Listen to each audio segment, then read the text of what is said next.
आज रेशमी पाजेब आप सबका प्यार भरा अभिवादन करता है। और आज जब ऋषि साहब हमारे बीच नहीं हैं, तो हर कोई उन पर इतना प्यार लुटा रहा है। हालांकि यह रिवाज है कि मौत के बाद खलनायक भी नायक बन जाता है, परंतु ऋषि साहब के संबंध में यह नहीं कहा जा सकता। हमेशा वे एक स्वीट स्माइल के साथ चार्मिंग ही नजर आए हैं।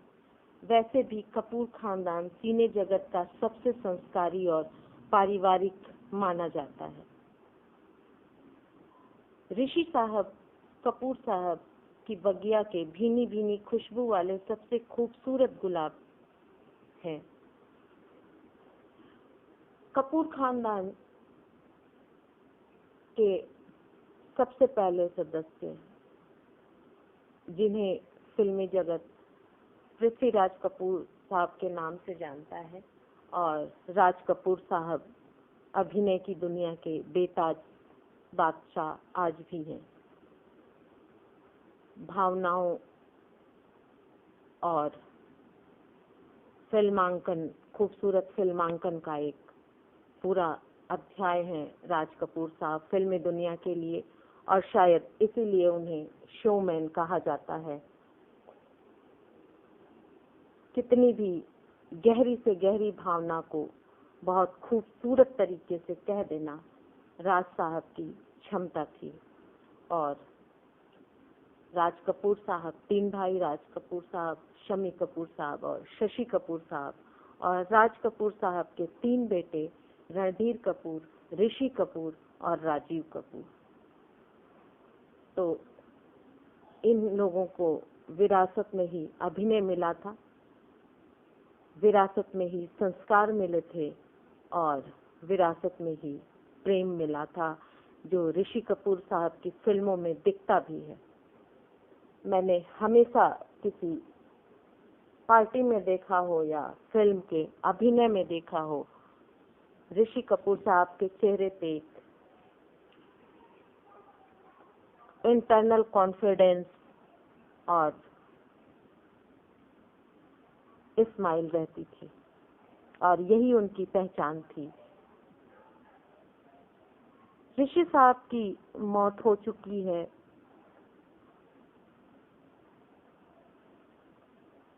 उनतीस अप्रैल को जब इरफान खान साहब ने हमसे विदा ली, उसी दिन ऋषि साहब को स्वास्थ्य में कुछ शिकायत महसूस हुई और उन्हें हॉस्पिटल में एडमिट किया गया, और अगले दिन यानी 30 अप्रैल को वो इस दुनिया में आखिरी सांस लिए।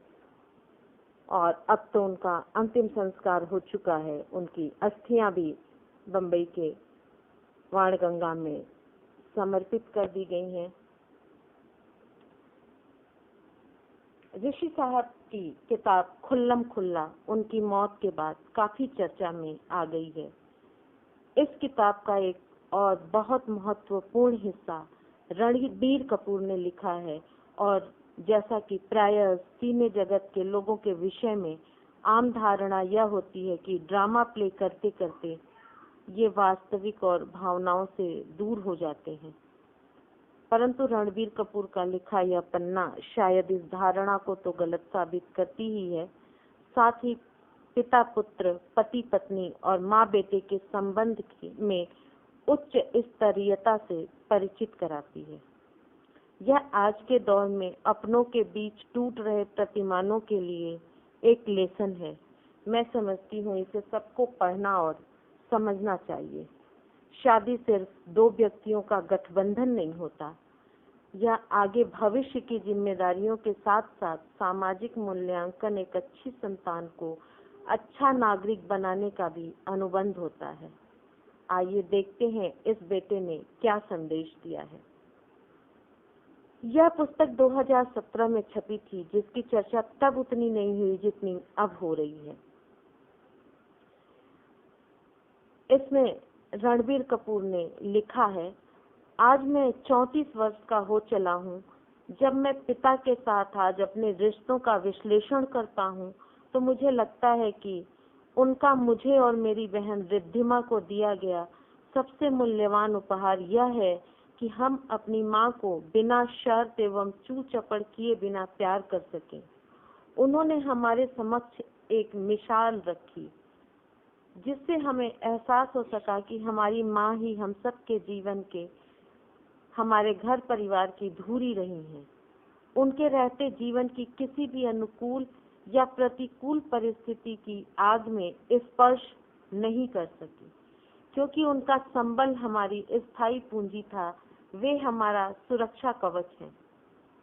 रणबीर ने आगे लिखा था, उनका दिया दूसरा उपहार है उनका मेरी माँ का एक अनुपम पति होना। सामान्य पतियों के समान उन दोनों में भी परस्पर तकरार और झगड़े होते हैं। वे रूठते और खींचते भी हैं, पर वे मेरी माँ के असीम आदर और प्यार दिया, उनका निरंतर ध्यान रखा, उनकी परवाह की। हम भाई बहन के लिए यह अत्यधिक महत्व रखता है। रणबीर आगे लिखते हैं, हम देखते हैं कि वे एक दूसरे के साथ किस प्रकार एक अटूट स्नेह सूत्र में जुड़े हैं। उनकी आपसी समझ, परस्पर बातचीत करने के तरीकों और व्यवहार ने हमें बचपन में ही प्यार, मानवीय व्यवहार और उनके परस्पर संबंध और आदर की भावना से मैं इतना अभिभूत हूँ कि उसे शब्दों में अभिव्यक्त करना मेरे लिए असंभव है। यह ऋषि कपूर के पुत्र सिने स्टार रणबीर कपूर के स्वयं के भावनात्मक विचार हैं। रणबीर कपूर जो आज खुद एक सफल सिने स्टार हैं, युवाओं के दिल में बसते हैं। उन्होंने अपने फिल्मी जगत की शुरुआत सांवरिया फिल्म से की। उसके बाद उन्होंने बर्फी, बेकअप सीट जैसी बहुत बेहतरीन फिल्में की और शायद यहाँ भी वो एक बेहतरीन रोल प्ले कर रहे हैं। उन्होंने अपने पिता की किताब खुल्लम खुल्ला के प्राकथन में लिखा है, प्रायः किताब पब्लिशिंग के भी कुछ नियम होते हैं। संपादकीय पन्ना होता है जिसमें लेखक के स्वयं के विचार होते हैं। प्राकथन में उनके करीबी मित्र या लोगों की टिप्पणी होती है लेखक के व्यक्तित्व तथा स्वभाव के विषय में। रणबीर कपूर ने हालांकि इस औपचारिकता का निर्वहन किया है, परंतु कहते हैं ना, जब आप किसी चीज से लबालब भरे होते हैं तो मौका मिलते ही वह शब्दों में फूट पड़ता है, और रणबीर कपूर की यही भावनाएं यहाँ परिलक्षित हैं। हालांकि यह 3 साल पहले की बात है जो अब पूर्णतया अवलोकित हो रही है। आज शायद ऋषि सुकून की नींद सो रहे होंगे, क्योंकि जिंदगी के आखिरी सोपान में संतान का व्यवहार, उसकी सोच एक पिता का रिजल्ट होता है, और ऋषि साहब इसमें डिक्टेंशन से पास हुए हैं, और शायद नीतू भी। मैं ऐसे पिता को अपने, जो सिर्फ पर्दे पर ही नहीं पुत्र के दिल में भी एक नायक की तरह विद्वान है, श्रद्धांजलि अर्पित करती हूँ। साथ ही रणबीर कपूर को एक उत्तम पुत्र का दर्जा देते हुए परिवार के आधुनिकीकरण के दौर में भारतीय संस्कृति का संदेशवाहक मानती हूँ। हॉस्पिटल से लेकर के और अस्थियों को समर्पित करने तक रणबीर कपूर की जो भी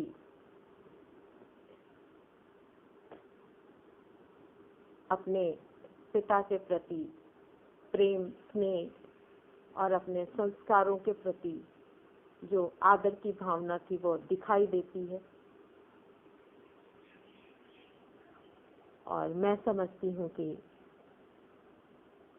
यह वाकया मैं आपसे शेयर करके